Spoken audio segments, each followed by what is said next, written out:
¿Está la infancia en Chile y el mundo amenazada? ¿Cuáles son los elementos que los profesionales de enfermería debiéramos considerar a la hora de evaluar a un niño o a una niña en la atención de salud? Hoy día vamos a hablar del contexto de salud de la infancia y también aspectos de la interculturalidad y, por supuesto, de la contingencia. Mi nombre es Bernardo Gil Vargas, yo soy académico del Departamento de Enfermería. ¿De qué vamos a hablar hoy? En la primera parte vamos a conversar sobre el contexto epidemiológico actual de la infancia y en la segunda parte vamos a hablar de la contingencia nacional e internacional y también del enfoque intercultural. Ya lo vieron en la clase del día de ayer, se mencionó los derechos de los niños y para la convención, a modo de muy breve repaso, se entiende por niño a todo ser humano menor de 18 años. Y la Convención de los Derechos del Niño considera cuatro principios fundamentales: la no discriminación, el interés superior, la supervivencia, desarrollo y protección de la infancia y participación en decisiones que les afecten. La UNICEF en su portal. Sin embargo, millones siguen excluidos y el concepto de la infancia está cambiando rápidamente. 262 millones de niños y jóvenes no van a la escuela. 650 millones de niñas y mujeres se casaron antes de cumplir 18 años. Y para el 2040, uno de cada cuatro niños vivirá en zonas con recursos hídricos muy limitados. Esto llama especialmente la atención, sobre todo en nuestro país.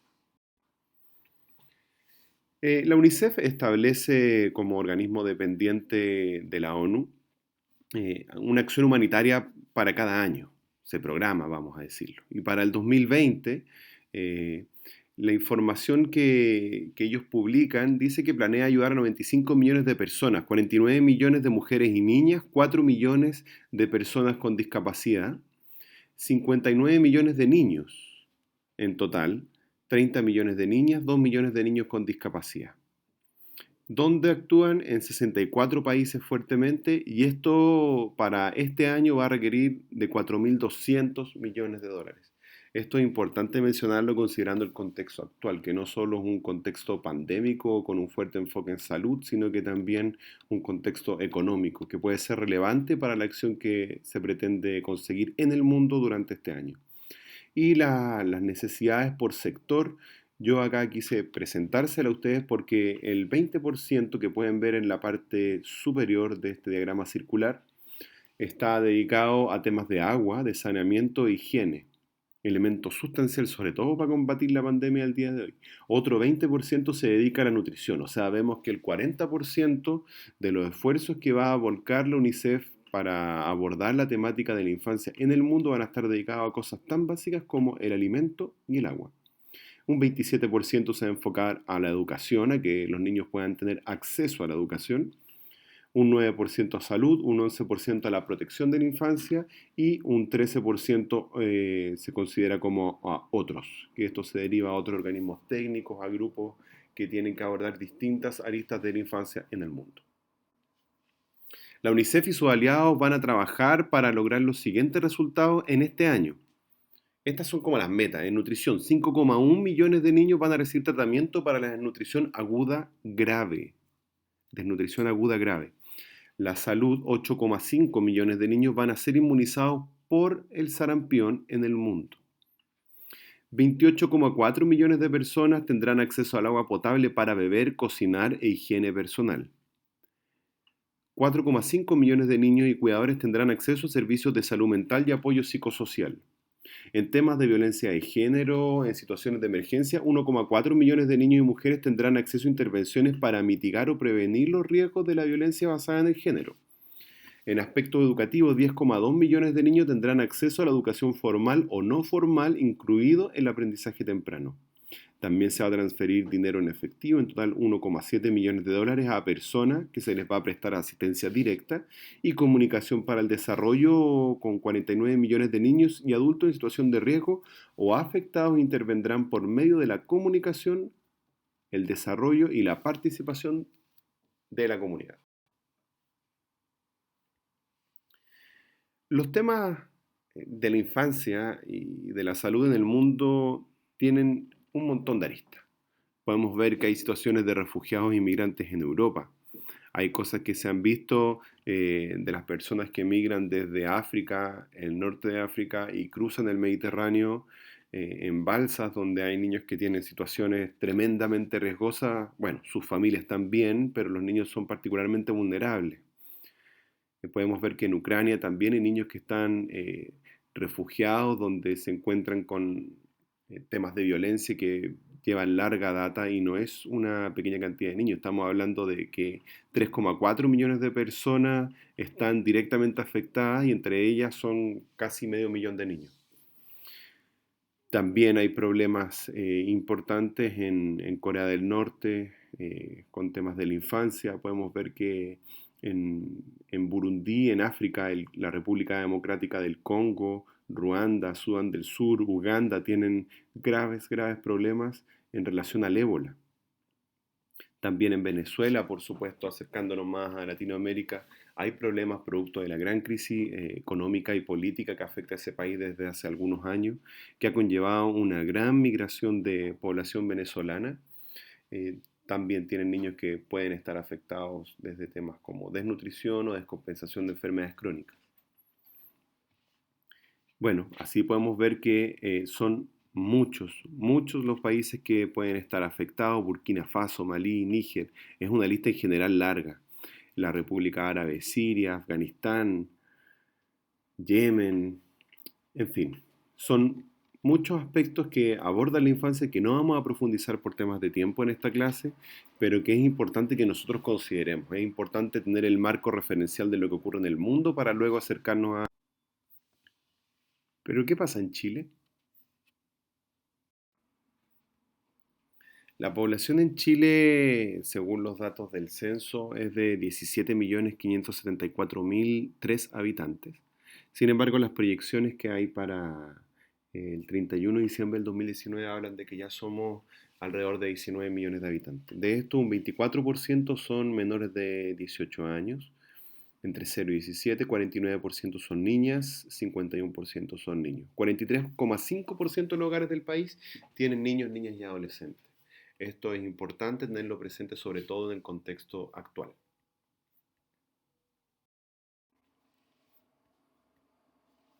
En términos de educación, un 11,7% de los menores está en pre-kinder, un 61% está en la enseñanza básica, un 19,8% en la enseñanza médica científico-humanista y un 7,4% en la técnico profesional.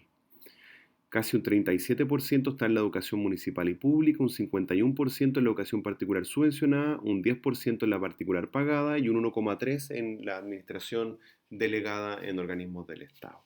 Un 4,5% de los estudiantes son extranjeros y un 6,6% son pertenecientes a pueblos indígenas. En temas de trabajo infantil, alrededor de 220.000 niños en nuestro país trabajan. De ellos, casi un 33% está trabajando de manera peligrosa y bajo la edad mínima permitida. 72.000 niños son. Y de esos, un 57% son adolescentes de 15 a 17 años. Todos ellos realizando trabajos peligrosos. Son trabajos que ponen en riesgo su vida, son trabajos muy poco seguros por la naturaleza del tipo de trabajo o por la cantidad de horas que están trabajando. Un 69% son niños y adolescentes y un 30,8% son niñas y adolescentes. En general, los niños que están trabajando provienen de hogares en situación de pobreza por ingreso. Del total, 201.000 niños, un 60,3% que realizan trabajo doméstico de carácter peligroso son mujeres. ¿Ya? O sea, vemos una fuerte tendencia donde primero la mayoría son de género masculino y luego del género femenino la mayoría están realizando trabajo doméstico peligroso. Y esto tiene que ver con estar trabajando durante 21 horas o más a la semana, poniendo en riesgo su desarrollo y su bienestar. En términos de pobreza y desigualdad, Viven alrededor de 577.000 niños en pobreza por ingreso y alrededor de 907.000 niños en nuestro país en pobreza multidimensional. Y la pobreza multidimensional probablemente ya la han visto en cursos anteriores, pero abarca distintas variables que no son solo el ingreso económico, ¿ya? Entonces, cuando dejamos de lado solo la variable económica e incluimos otros aspectos que van dentro de la pobreza, como la disponibilidad de alimentos, de agua, etcétera, etcétera, ya vemos que son mucho más, casi 1 millón de niños. Eh, en general, la población de zona rural en pobreza por ingreso alcanza el 24% y por pobreza multidimensional en el mundo rural es de un 37,4%. De la población indígena, un 19,7% está en situación de pobreza por ingreso y un 30% en pobreza multidimensional. Y de la población migrante, un 22,1% está en situación de pobreza por ingreso y un 31,9% por pobreza multidimensional. En temas de violencia, un 71% de los niños, niñas y adolescentes declaran haber sido víctimas de algún tipo de violencia por parte de su madre o padre. 19,5% declara haber sido víctima de violencia psicológica, un 25,6% de violencia física leve y un 25,9% de violencia física grave. Son datos muy, muy fuertes. En temas de protección de derechos, en nuestro país tenemos a 187.825 menores siendo atendidos por Sename, algunos directa y otros indirectamente. ¿A qué me refiero con esto? Un 90,7% de los niños que tienen medidas de protección es atendido en un programa ambulatorio y sigue viviendo con su familia. Un 3,8% tiene medidas de protección y se encuentra en cuidado alternativo residencial. Esto es lo que se conoce popularmente como estar en el Sename. Un 5% está con cuidados alternativos de un familiar, o sea, otro pariente que no son los papás directos, y un 0,3% se encuentra en medidas, o sea, en un programa de adopción. Pero cuando hablamos de derechos, por supuesto, no solo tenemos que hablar de Sename, que eso da para otra clase, para otros aspectos que se pueden profundizar, quizás más adelante ustedes pueden investigar un poquito más del tema también. Los invito a revisar más información sobre temas de derecho y Sename. Pero también los derechos abarcan otras cosas y otras necesidades básicas en nuestro país que tiene que ver con lo que les mostraba anteriormente de aspectos del agua potable. Este niño que ven en la foto es un líder social de 15 años que quiere proteger la Patagonia. Este es un reportaje que les invito a visitar en la página de la UNICEF. Él se llama Benjamín Merino y es parte de un equipo de la ciudad de Coyhaique. Y, y es un niño que está defendiendo los derechos no solo de la infancia, sino que de la población en general, ¿ya?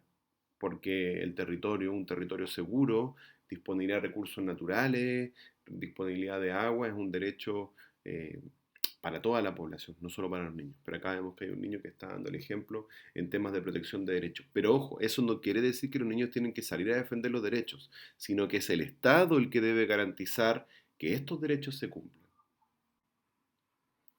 En temas de salud, la esperanza de vida al nacer de las mujeres en nuestro país al año 2016 de 81,6 años y de 76,5 en los hombres.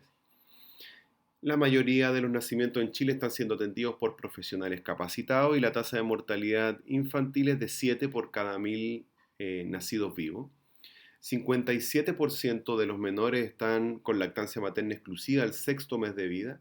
3% de los niños menores de 6 años presentan malnutrición por déficit. 34,4% de los niños menores de 6 años presentan malnutrición por exceso. Un 50,8% de los menores de primero básico presentan obesidad severa, obesidad y o sobrepeso. 46,4% de los adolescentes de primero medio presentan esta misma condición.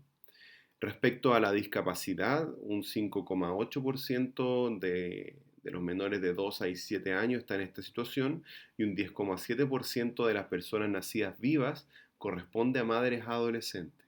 Esta es una cifra no menor y sus fuentes están ahí publicadas, CACEN, DEIS, en DISC, NLM y JUNAEV. La natalidad en Chile, ya metiéndonos a datos más brutos, según el reporte de Estadísticas Vitales del INE, en 2016 nacieron 231.749 niños y niñas en total. Un 50,8% fueron hombres, un 49% fueron mujeres y un 0,01% tuvieron un sexo indeterminado. La natalidad bajó un 5,4% en 2017 respecto al año anterior y a su vez el año 2016 había bajado un 5,6% respecto al 2015. La tasa global de fecundidad en Chile, que está con un color gris, gris podríamos decir, sí, o bueno, oscuro. América Latina en naranjo y los países de la OCDE están en celeste. Podemos ver esta tendencia de Chile, esta fuerte tendencia a la baja, también en Latinoamérica y también en OCDE. A nuestro país le encanta compararse con el resto de los países del OCDE porque es miembro. Pero vemos una fuerte disminución de la fecundidad que estaban alrededor de 4,5, 4,6 por ahí en 1950 a las tasas actuales que son menores a 2. Tasas específicas de fecundidad en el año 60, en los 60, a principios de los 80, fines de los 70 y el 2016 están separadas acá por edad. Podemos ver que en los años 60 la fecundidad era bastante alta en el grupo de 25 a 29 años, bajó sustancialmente en el año 79 y ahora en el 2016 se ve que la fecundidad está casi al mismo nivel entre los 25 y 29 y los 30 y los 34 años. Este gráfico en general nos muestra que se ha retrasado la fecundidad en los grupos etarios al pasar de los años. Las defunciones de los menores de un año, esta es una serie del 2008 al 2018 del Instituto Nacional de Estadística. Estas son cifras provisionales al último año, pero también muestran una tendencia a la baja. Debo declarar que las estadísticas, lamentablemente en Chile, están siendo muy, muy difíciles de obtener por las vías oficiales. El INE tiene bastantes datos, pero están en general desglosados. El Ministerio de Salud, a través de su Departamento de Estadística e Información, en general también tiene su departamento epidemiológico, también tiene la información bastante desglosada y se puede encontrar la información más reciente alrededor del año 2016, quizás 2017, pero en general está desglosada. Ese es otro tema que se puede conversar más adelante. En términos de mortalidad infantil por grandes grupos de causa, acá quise hacer un desglose, luego de sacar una planilla bien, bien grande. Entre los 0 y los 4 años, los grandes grupos de mortalidad son primero las enfermedades endocrinas, nutricionales metabólicas, luego las malformaciones congénitas. Estas son las principales razones por las que mueren los menores de 4 años. Y está fuertemente marcado en los menores de 1 año las malformaciones congénitas. Causas externas de mortalidad ocupa el tercer lugar, los tumores están en el cuarto lugar. Estos son números brutos los que aparecen ahí. Enfermedades del sistema respiratorio en el quinto lugar, luego el sistema nervioso, luego enfermedades infecciosas y parasitarias y en octavo lugar enfermedades del sistema circulatorio. Respecto a los niños de 5 a 9 años, los grandes grupos de mortalidad infantil son primero las neoplasias, luego las causas externas de mortalidad, luego las enfermedades del sistema nervioso, después las malformaciones congénitas y en un menor número las enfermedades del sistema respiratorio. La razón de la mortalidad materna en relación a la atención profesional del parto entre el 50 y el 2017 puede mostrar cómo ha bajado la mortalidad de las mujeres embarazadas y hasta 42 días después de haber nacido su pequeño o pequeña. Estamos con tasas bastante bajas gracias a las políticas públicas que se han implementado en nuestro país desde la década de los 50 del siglo pasado. Tuvieron fuertes repercusiones. La profesionalización del parto juega un rol muy muy importante en toda esta caída de la mortalidad materna. La salud la hacemos todos.